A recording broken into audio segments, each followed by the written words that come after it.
इधर आओ और सुन लो इधर माशाल्लाह थे आओ दो हां चलो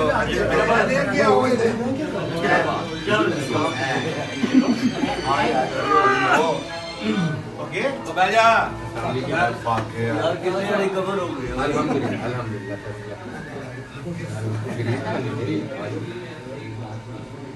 वैसे पे जी सैदपुर बाजार के अंदर आओगे तो इस्माइल शाह दरबार बहुत लेट आया तू समझ आई ये बात है डॉक्टर साहब वही बढ़िया से ला रहे हैं कर और वीडियो भी बना रहे हैं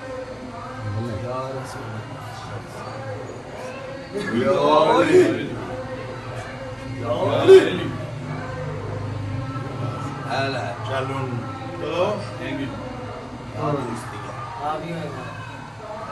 चलो हो गई भाई यार ये हाँ जी हो गई ये मेरी बनाना जरा यार क्या करो क्या कर ये याद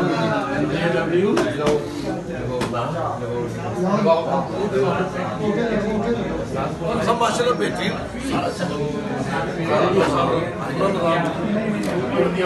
मैंने इंग्लिश का आता पूरा मिसाल बढ़िया है कमरा है ये जो इंग्लिश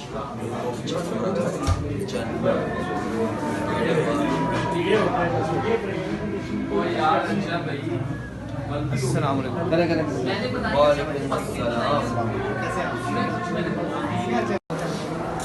पानी जी भजन आप आ रहे हैं ना बस मैं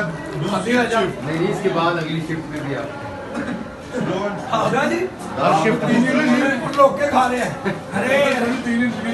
नाली पर खान साहब मैं उसी के बाद जानना था नहीं रुबाब कह रही कि मेरे साथ भी खाए डट के खाए मतलब देर में रखिएगा इसके बाद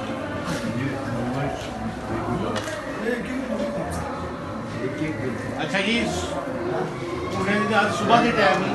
शौकिया लोग उन्होंने ना सुबह के टाइम ਇਹਨੂੰ ਅੱਜ ਸਹੀ ਤੇ ਸੁਬਹ ਦੇ ਟਾਈਮ ਉਹਨਾਂ ਨੇ ਕਰ ਦਿੱਤਾ ਨਾ ਹਾਂਜੀ ਤੇ ਅਸੀਂ ये तस्वीर आई ना सही ये हमारे हीरो साहब हैं इनकी फिल्म आ रही है नो लव नो टेंशन और हम इनके लिए दुआ गो हैं कि अल्लाह इनको कामयाबी कामरानी अता फरमाए और इनके साथ जो सारे काम कर रहे हैं जो मेल है फीमेल है अल्लाह उनको भी इज्जत दे और कामयाबी दे ताकि और फिल्में बने जितनी फिल्म बनेगी लाहौर में उतना ही अच्छा फायदा होगा रोजगार भी बढ़ेगा ठीक है कि नहीं जी और कामयाबी भी मिलेगी सब्जेक्ट अच्छा होना चाहिए डायरेक्टर अच्छा होना चाहिए तो सारी कामयाबी ही फिर कामयाबी डॉक्टर साहब के बारे में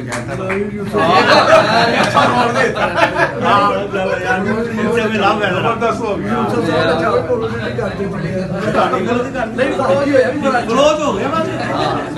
ਇਹਨਾਂ ਨੂੰ ਆਮਦ ਲੱਗੇ ਭਾਈ ਕਿਤੇ ਵੀ